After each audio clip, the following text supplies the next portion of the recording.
Olá, meus amigos, tudo bem? Meu nome é Alberto Chaves, sou professor de História para mais uma aula aqui com vocês, tá certo? Nós vamos falar hoje da economia colonial do Brasil, galera. Nós vamos falar da economia colonial do Brasil. Nós vamos falar do açúcar, da pecuária, da mineração e muitas outras informações importantes.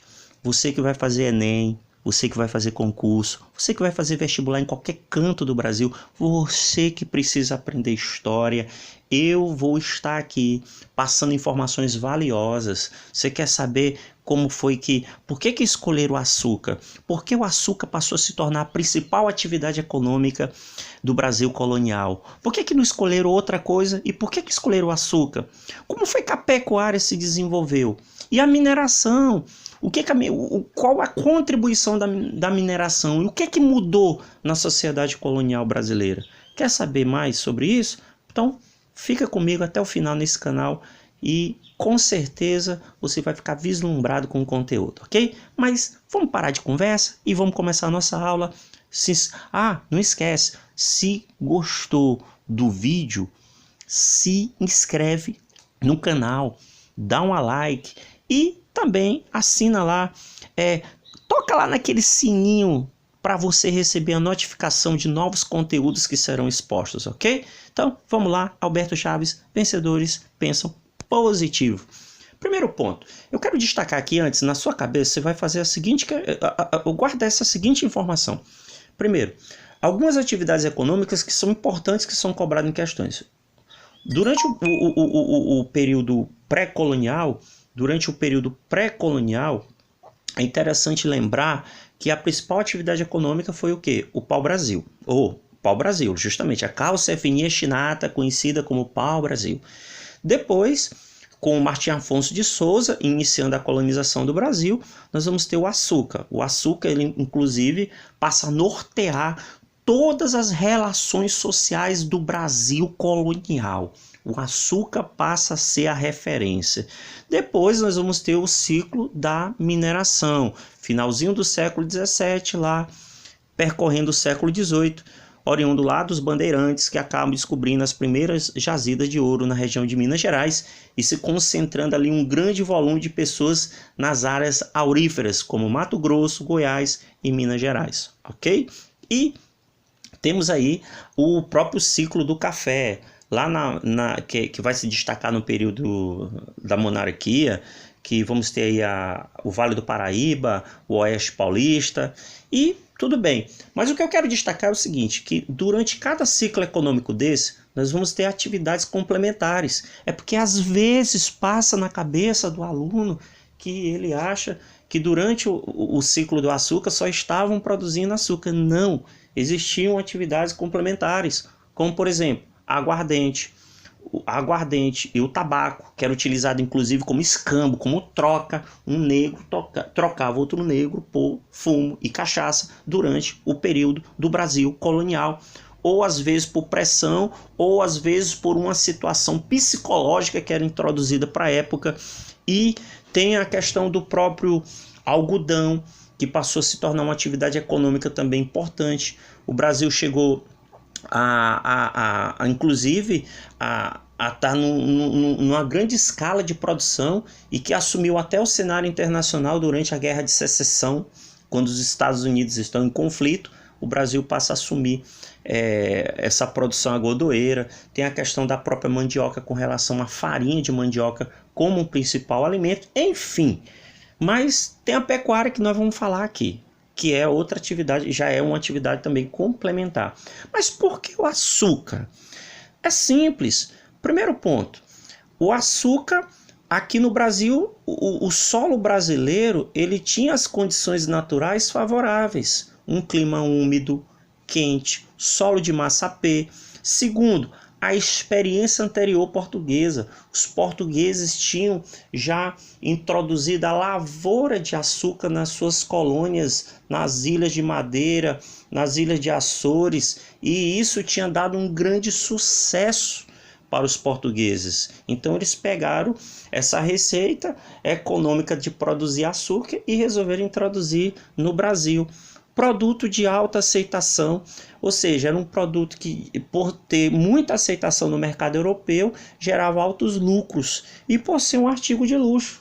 Então, essas condições fizeram com que o açúcar se tornasse a principal atividade econômica no Brasil. Mas como é que o açúcar passa a ser produzido? O açúcar ele é produzido no engenho. Ou seja, o que era um engenho? Aqui você vê uma ilustração do trabalho no engenho açucareiro. O engenho era a unidade básica de produção que se concentrava na plantation, no latifúndio, ou seja, exigiam grandes extensões de terra, na monocultura, que era produzir um produto em alta escala, no caso o açúcar, e o escravismo, que era o ponto de sustentação de trabalho nas lavouras canavieiras. Vale lembrar que toda essa estrutura econômica era voltada exclusivamente para o mercado externo. Vale salientar também que no meio desses engenhos existia o engenho que utilizava os moinhos, cuja força motriz era hidráulica, aí era chamado de engenho real, e aquele que usava, por exemplo, os animais, que era chamado de engenho trapiche. Aqui você vê a estrutura do engenho. Você vê a Casa Grande. A Casa Grande era uma estrutura patriarcal que representava a autoridade do senhor de engenho, era onde morava o senhor de engenho, sua família, os capatazes, o que exigia muito capital para a construção dessa estrutura, daí porque o nome Casa Grande, que representava a autoridade do senhor de engenho. Havia a senzala, que era um alojamento rústico feito para acomodar os escravos. E havia a capela, a própria capela, que não está aqui na ilustração, mas a capela era um local que representava a presença da igreja, porque era o local que se faziam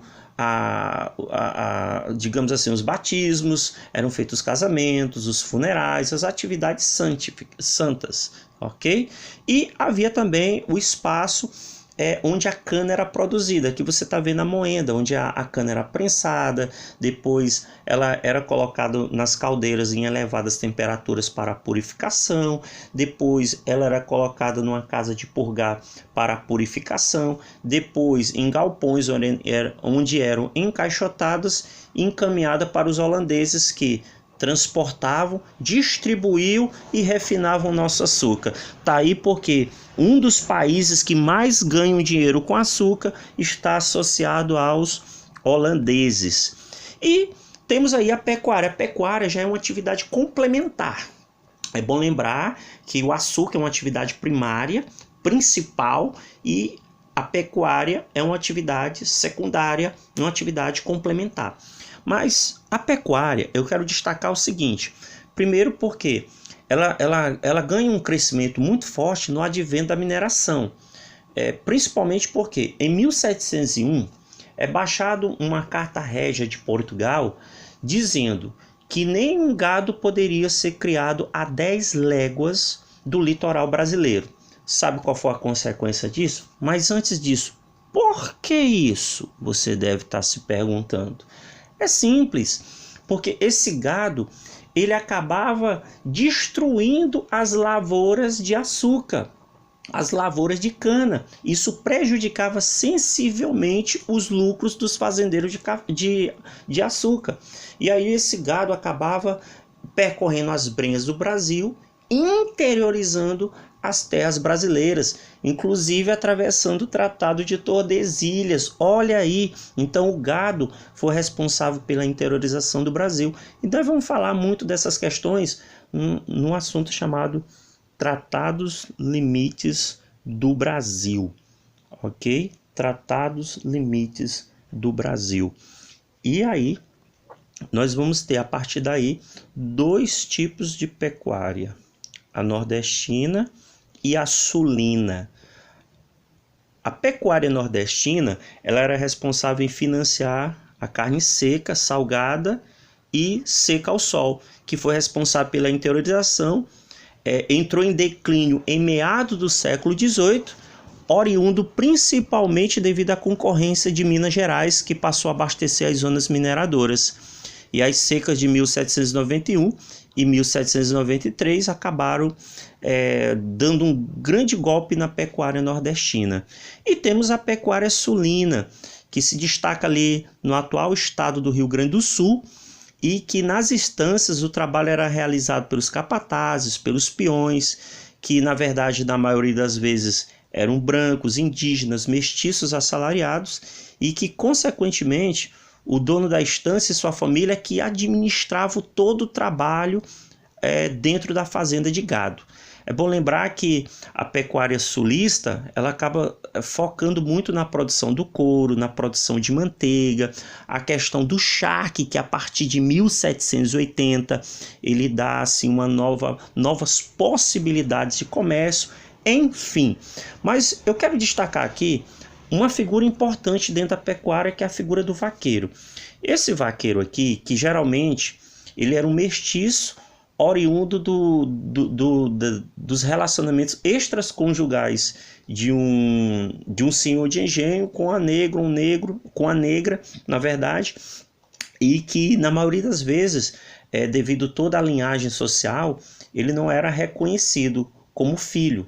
Então, como para não ficar desamparado, em alguns casos ele se tornava um feitor, um capitão do mato ou um vaqueiro. E qual era a vantagem de ser vaqueiro? É simples. A cada 5 anos de trabalho, esse vaqueiro recebia 1/4 das crias. Isso quer dizer que a cada 5 anos, após 5 anos de trabalho, na verdade, de cada 4 cabeças de gado, uma era dele. Então esse vaqueiro depois ele passava a ser o quê? Um fazendeiro. Então isso é algo que você também não deve esquecer, ok? E temos aí a mineração. A mineração ela se tornou uma atividade econômica, nesse caso aqui, já é primária, já é principal, porque já é finalzinho do século XVII e século XVIII. A mineração ela vai começar por volta de 1693, quando Antônio Rodrigues Arzão descobre as primeiras jazidas de ouro no Brasil. Então nós vamos ter as seguintes zonas auríferas, que é Mato Grosso, Goiás e Minas Gerais. Mas isso aqui a gente vai falar num outro momento, numa outra circunstância, numa outra aula sobre mineração. E aí nós temos aqui algumas características importantes. Primeiro porque com o advento da mineração, nós vamos ter a extração de ouro e diamantes. O ouro e diamante passa a ser utilizado como uma atividade econômica importante para os dotes. Inclusive, é bom lembrar do Pacto Colonial, então tudo que era extraído de ouro e de diamante deveria ir diretamente para Portugal. Vale salientar que grande parte do nosso ouro ele acabou servindo para financiar a Revolução Industrial. Olha aí, mas isso é informação que a gente vai ver dentro da mineração, que você vai saber como o nosso ouro contribuiu para financiar a Revolução Industrial Britânica. Olha aí, o Brasil tinha todas as estruturas econômicas que dariam para se tornar uma grande potência no setor econômico. Muito bem, havia também o comércio, a questão dos tropeiros, que eram tropas de mulas, a cobrança de tributos como 1/5, que equivalia a 20% de tudo que era arrecadado, a derrama, que era um tributo cobrado com alto requinte de crueldade, quando os impostos eles não alcançavam o volume instituído pela coroa portuguesa. Uma sociedade tipicamente com mobilidade social e urbana, daí nós vamos ter o aparecimento da classe média e, consequentemente, a mão de obra escrava onipresente dentro da estrutura aurífera do Brasil. E com isso, com grande parte das pessoas querendo descobrir ouro e diamante, eles vão acabar se deslocando para as regiões auríferas, gerando um grande crescimento populacional, e a pecuária vai se utilizar como principal alimento para abastecer essas zonas auríferas, ok? Muito bem? Então, se você gostou do conteúdo, se fez sentido para você, se inscreve no canal, dá uma like, assina o sininho, aperta lá no sininho da notificação e Deus abençoe a todos. Alberto Chaves, vencedores pensam positivo. A epígrafe é: seja a mudança que você quer ver no mundo. Quem disse isso? Mahatma Gandhi. Seja a mudança que você quer ver no mundo. Mahatma Gandhi. Até a próxima.